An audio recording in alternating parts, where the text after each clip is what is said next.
ليس التعب الذي تشعر به كل صباح هو المشكلة، بل الشيء الذي تعتقد أنه الحل. تخيل أن تبدأ يومك بدون قهوتك المعتادة، لا رائحة، لا رشفة أولى، ولا دفعة مفاجئة من النشاط، فقط أنت وجسمك كما هو. في الساعات الأولى قد تشعر بثقل غريب في رأسك، تركيزك يتشتت، وطاقة اليوم تبدو وكأنها لم تبدأ أصلاً.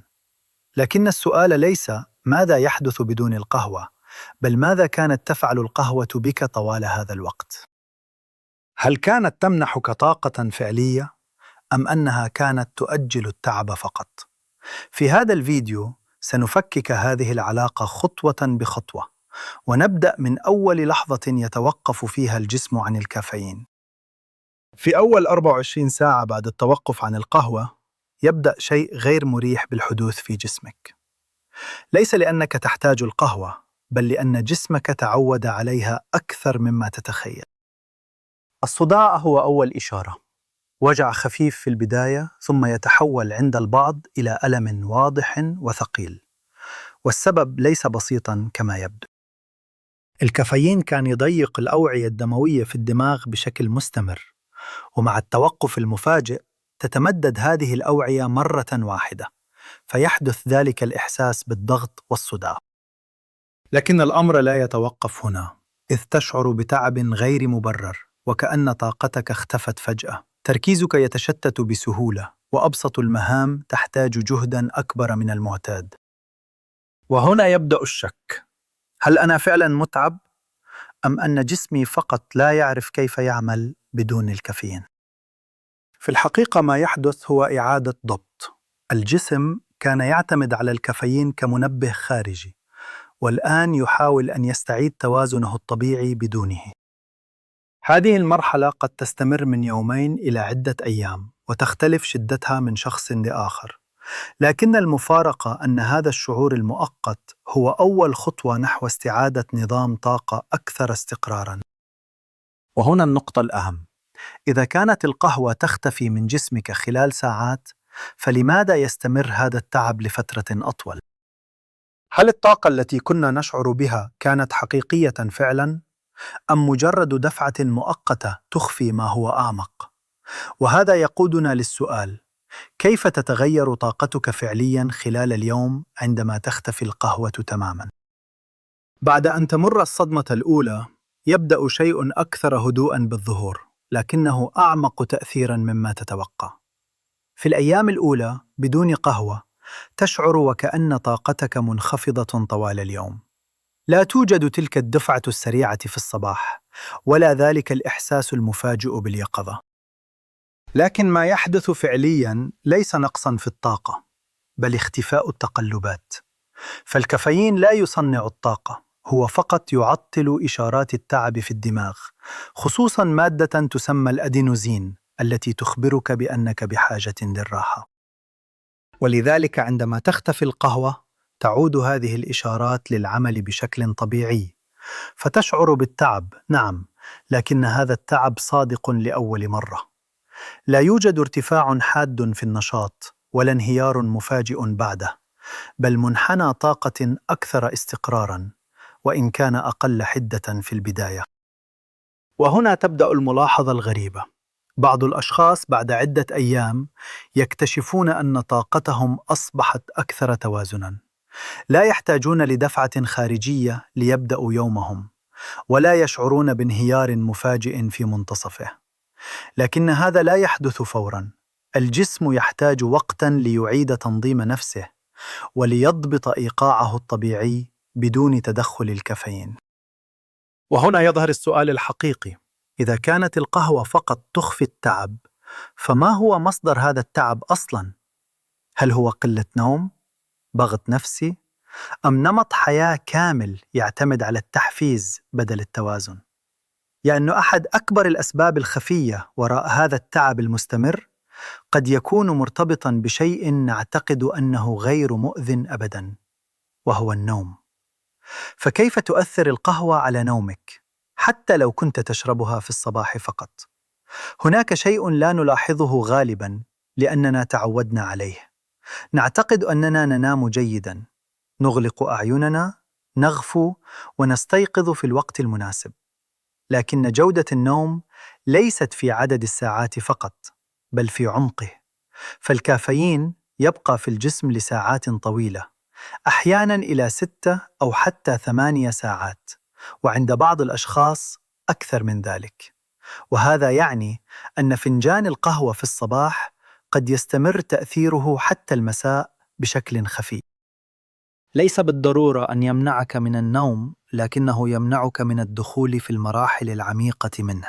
النوم الذي يصلح الجسد ويعيد شحن الدماغ. بعد التوقف عن القهوة قد لا تلاحظ الفرق في الليلة الأولى، لكن مع مرور الأيام يبدأ شيء مختلف بالحدوث. تستيقظ بشكل أخف، تشعر أن نومك كان أعمق حتى لو لم يزد عدد الساعات. وهنا المفارقة: كثير من الناس يشربون القهوة لأنهم متعبون، لكن القهوة نفسها قد تكون أحد أسباب هذا التعب المزمن، لأنها تسرق من جودة النوم دون أن يشعروا. ومع تحسن النوم يبدأ الجسم باستعادة طاقته بشكل طبيعي بدون الحاجة لمنبه خارجي. لكن السؤال لا يتوقف هنا. إذا كان النوم يتحسن، فلماذا يشعر البعض في البداية أن تركيزهم أصبح أسوأ؟ لماذا يصبح التفكير أبطأ والذهن أكثر ضبابية في الأيام الأولى؟ وهذا يقودنا لمعرفة كيف يتغير عمل الدماغ نفسه عندما يختفي الكافيين. في الأيام الأولى بدون قهوة يبدو وكأن دماغك يعمل بنصف سرعته. تفقد تلك الحدة السريعة في التفكير، وتشعر أن الكلمات تتأخر والتركيز يتفلت بسهولة. ليس لأنك أصبحت أقل ذكاء، بل لأن دماغك اعتاد على نمط مختلف من العمل. الكافيين كان يعمل كمنبه مباشر للجهاز العصبي، يرفع مستوى اليقظة بشكل سريع ويجعل الإشارات العصبية أسرع وأكثر نشاطاً. لكن هذا النشاط كان مستعاراً. عند التوقف لا يختفي التركيز، بل يعود إلى مستواه الطبيعي قبل أن يتكيف الدماغ تماماً. في هذه المرحلة تشعر بما يشبه الضباب الذهني، تفكير أبطأ، استجابة أهدأ، وكأن هناك فجوة صغيرة بينك وبين أفكارك. لكن مع الوقت يحدث التحول.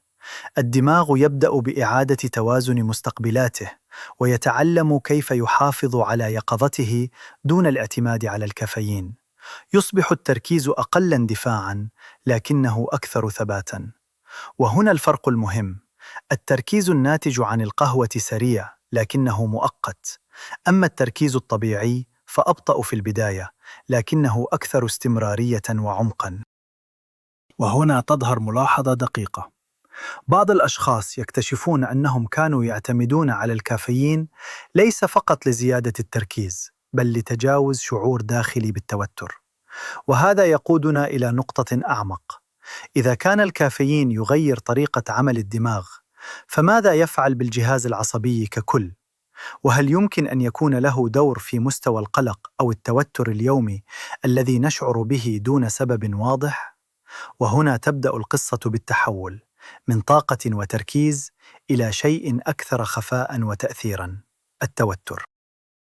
هناك نوع من التوتر لا نلاحظه لأنه أصبح طبيعيا: تسارع خفيف في النبض، حالة استعداد مستمرة، وشعور داخلي بأنك يجب أن تفعل شيئا الآن. فالكافيين لا يعطي طاقة فقط، بل يضع الجسم في حالة تنبيه دائمة. يرفع إفراز الأدرينالين ويحفز هرمون الكورتيزول، وكأنك في حالة مواجهة أو هروب حتى لو كنت جالسا بهدوء. مع الوقت يعتاد الجسم على هذا الإيقاع المرتفع، ويصبح التوتر جزءا من الخلفية اليومية لا ننتبه له. لكن عند التوقف عن القهوة يحدث شيء مختلف. في البداية قد تشعر بثقل وبطء وكأنك فقدت الحماس، لكن بعد أيام يبدأ هذا الضجيج الداخلي بالانخفاض. النبض يصبح أهدأ، والجسم أقل توتراً، والذهن أكثر هدوءاً حتى لو لم يكن أسرع. وهنا يكتشف البعض مفارقة غريبة: لم يكونوا متعبين فقط، بل كانوا أيضاً متوترين دون أن يدركوا أن القهوة جزء من السبب. لكن هذا لا يعني أن التأثير واحد للجميع. بعض الأشخاص يتحملون الكافيين بشكل جيد، وآخرون يكون جهازهم العصبي أكثر حساسية له. وهنا يظهر سؤال مهم: إذا كان الكافيين يرفع هذا التوتر الداخلي، فماذا يفعل بباقي أنظمة الجسم؟ هل يتوقف تأثيره عند الدماغ والمشاعر فقط؟ أم يمتد إلى أشياء أكثر صمتاً مثل ضغط الدم؟ فهناك أشياء تحدث داخل الجسم بصمت تام، لا ألم، لا إشارة واضحة، لكن تأثيرها يتراكم مع الوقت، ومن أهمها ضغط الدم. الكافيين بالنسبة لبعض الأشخاص لا يمر مروراً عادياً، بل يرفع ضغط الدم بشكل مؤقت عن طريق تضييق الأوعية الدموية وتحفيز الجهاز العصبي. قد يكون هذا الارتفاع بسيطاً ولحظياً، لكن مع التكرار اليومي يصبح جزءاً من النمط المعتاد للجسم. وهنا تكمن المشكلة، لأنك لا تشعر به مباشرة تظن أن كل شيء طبيعي، لكن الجسم يتعامل مع هذا الارتفاع في كل مرة تشرب فيها القهوة. عند التوقف يبدأ هذا التأثير بالاختفاء تدريجياً، فالأوعية الدموية تستعيد مرونتها، والجسم يعود إلى إيقاع أكثر هدوءاً، خصوصاً لدى الأشخاص الحساسين للكافيين أو الذين لديهم قابلية لارتفاع الضغط. لكن المثير للاهتمام أن البعض لا يلاحظ الفرق مباشرة، لأن التغيير هنا ليس إحساساً واضحاً، بل تحول داخلي تدريجي يحتاج وقتاً ليظهر في القياسات أكثر من الشعور. وهنا يظهر سؤال مهم: إذا كانت القهوة تؤثر على شيء صامت مثل ضغط الدم، فهل يمكن أن تكون تؤثر أيضاً على شيء نعيشه يومياً لكن لا نربطه بها مباشرة، مثل المزاج؟ ذلك الشعور الخفي بين الهدوء والانزعاج، بين الراحة والتوتر. فهل يمكن أن يكون لفنجان القهوة دور في تقلب مزاجك اليومي دون أن تنتبه؟ المزاج هو أكثر شيء نثق به وأكثر شيء قد يخدعنا. ففنجان قهوة واحد في الصباح قد يغير شعورك بالكامل. تستيقظ ببطء، ثم فجأة تشعر بأنك أفضل، أخف، وأكثر استعداداً لبدء يومك. ولكن هل هذا التحسن حقيقي أم أنه مجرد تعديل كيميائي سريع في الدماغ؟ فالكافيين يرفع بعض النواقل العصبية مثل الدوبامين، فيمنحك شعوراً مؤقتاً بالتحسن، لكن هذا الشعور لا يدوم.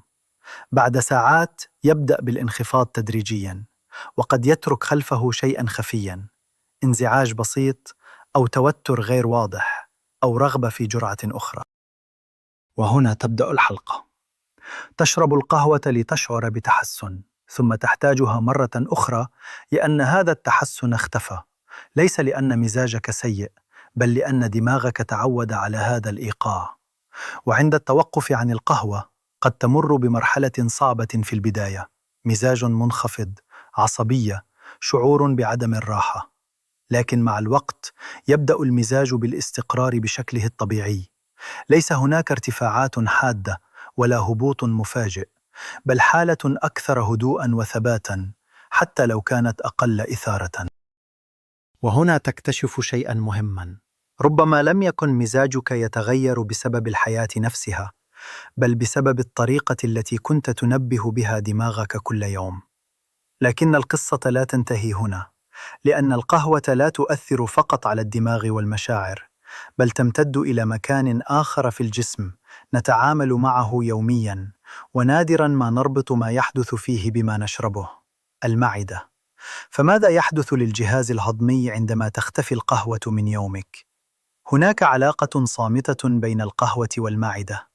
ففنجان القهوة الصباحي لا يوقظك فقط، بل يوقظ جهازك الهضمي أيضاً، لأن الكافيين يحفز إفراز أحماض المعدة وينشط حركة الأمعاء، ولهذا يشعر الكثيرون بالحاجة لدخول الحمام بعد شربه مباشرة. قد يبدو هذا مفيداً وكأنه ينظم الهضم، لكن الحقيقة أكثر تعقيداً. فعند بعض الأشخاص هذا التحفيز المستمر قد يتحول إلى تهيج، حموضة متكررة، شعور بالحرقان، أو انزعاج خفيف لا يعرفون سببه. ومع الوقت يصبح هذا الإحساس جزءاً من الطبيعي، تماماً مثل القهوة نفسها. عند التوقف عن تناول القهوة يحدث تغيير تدريجي. في البداية قد تشعر أن الهضم أصبح أبطأ، أو أن الجسم تأخر في أداء وظيفته المعتادة. لكن بعد أيام يبدأ التوازن بالعودة. إفراز الأحماض يصبح أكثر هدوءاً، والمعدة أقل تهيجاً، خصوصاً لدى من كانوا يعانون من حساسية تجاه القهوة دون أن يدركوا ذلك. والمفارقة هي: ما اعتقدته مساعدة للهضم قد يكون في بعض الحالات سبباً في إرباكه. لكن التأثير لا يتوقف عند الجسد فقط، لأن القهوة ليست مجرد تأثيرات بيولوجية، بل جزء من روتين، من لحظة يومية، من عادة مرتبطة بشعور معين. بمعنى آخر، إذا اختفت القهوة، هل يشتاق لها جسمك فقط؟ أم أن هناك شيئاً آخر أعمق يفتقدها؟ فما علاقة القهوة بالاعتماد النفسي والعادة اليومية؟ القهوة ليست مجرد مشروب، هي لحظة، إشارة بداية، شيء صغير يخبرك أن يومك قد بدأ. تمسك الفنجان، تشم الرائحة، تأخذ أول رشفة، وفجأة تشعر أن كل شيء أصبح في مكانه. لكن ماذا لو لم تكن القهوة هي السبب؟ ماذا لو كان هذا الشعور مرتبطاً بالعادة نفسها؟ مع الوقت يرتبط دماغك بالقهوة كطقس يومي، ليس فقط للحصول على الكافيين، بل للحصول على الإحساس المصاحب له: التركيز، الاستعداد، الراحة. وعندما تتوقف عنها، لا يختفي التأثير الجسدي فقط، بل يحدث فراغ. تشعر أن هناك شيئاً ناقصاً في بداية يومك، حتى لو لم تكن متعباً فعلياً، كأنك فقدت زر التشغيل الخاص بك. وهنا يظهر الاعتماد النفسي، ليس لأن جسمك يحتاج القهوة، بل لأن عقلك اعتاد أن يربطها بحالة معينة، حالة من الجاهزية أو السيطرة أو حتى الطمأنينة. ولكن بعد الإقلاع عن تناول القهوة ومع الوقت يبدأ هذا الارتباط بالضعف. لتكتشف أنك تستطيع بدء يومك بدونها، وأن تركيزك لا يعتمد على فنجان، وأن الإحساس الذي كنت تبحث عنه يمكن أن يأتي من داخلك، لا من مشروب. وهنا يحدث التحول الحقيقي، حيث لم تعد القهوة ضرورة، بل خيار. ولكن يبقى سؤال أخير: إذا تخلصت من الاعتماد الجسدي والنفسي، فكيف يبدو جسمك بعد فترة كاملة بدون كافيين؟ هل يعود كل شيء كما كان، أم أن هناك نظاماً جديداً يتشكل؟ وهذا ما نريد معرفته. كيف يتكيف الجسم بعد أسابيع من التوقف الكامل؟ بعد مرور أسابيع يهدأ كل شيء، لا صداع، لا تقلبات حادة في الطاقة، ولا ذلك الشعور بأنك تحتاج شيئاً لتبدأ يومك. الجسم يكون قد أعاد ضبط نفسه. مستقبلات الدماغ التي كانت تعتمد على الكافيين تعود إلى توازنها الطبيعي، وإشارات التعب والاستيقاظ تعمل كما خلقت من الخالق سبحانه، وبدون تدخل. أن تكون نشيطاً، ليس لأنك دفعت نفسك بفنجان قهوة، بل لأن جسمك أصبح يعرف متى يبدأ. طاقتك قد لا تكون انفجارية، لكنها أكثر ثباتاً. تركيزك قد لا يكون سريعاً في البداية، لكنه أعمق وأكثر استمرارية. والأهم أنك لم تعد في دائرة تنبيه ثم هبوط ثم تنبيه جديد، بل في إيقاع واحد، أهدأ ولكنه حقيقي. وهنا تدرك شيئاً بسيطاً، لكنه يغير الطريقة التي ترى بها يومك. ربما لم تكن القهوة تعطيك طاقة، بل كانت تستعيرها من وقت لاحق في يومك، والآن أنت تستعيد هذا التوازن. ولكن السؤال لا ينتهي هنا، بل يبدأ. أخبرني بصراحة، هل ستعود للقهوة بعد كل هذا؟ وإذا عدت، هل ستشربها بنفس الطريقة؟ هل كنت تعتمد عليها فعلاً، أم كنت فقط معتاداً عليها؟ وإذا جربت التوقف، ماذا لاحظت في طاقتك، نومك، مزاجك؟ شاركنا تجربتك واكتبها في التعليقات، لأن ما يحدث داخل كل جسم قد يكون مختلفاً أكثر مما نتوقع. الخلاصة العامة: القهوة ليست عدواً وليست بطلاً أيضاً، هي مجرد أداة توازن المزاج، لكن المشكلة تبدأ عندما تتحول الأداة إلى اعتماد كامل دون السيطرة. الصداع، التعب، التغير في المزاج، ثم التوازن الذي يعود تدريجياً، كل هذا ليس ضعفاً، بل إعادة ضبط بهدوء. تنويه طبي. هذا الفيديو يقدم معلومات عامة مبنية على أبحاث وتجارب شائعة، ولا يعد بديلاً عن الاستشارة الطبية المتخصصة. إذا كان هذا الفيديو أعطاك زاوية جديدة للتفكير، لا تنسى دعم القناة بالاشتراك، وضع إعجاب للفيديو، ومشاركته مع شخص قد يكون بحاجة أن يرى الجوانب الإيجابية والسلبية للقهوة بشكل مختلف. وحتى نراكم بالفيديو القادم، دمتم في رعاية الله.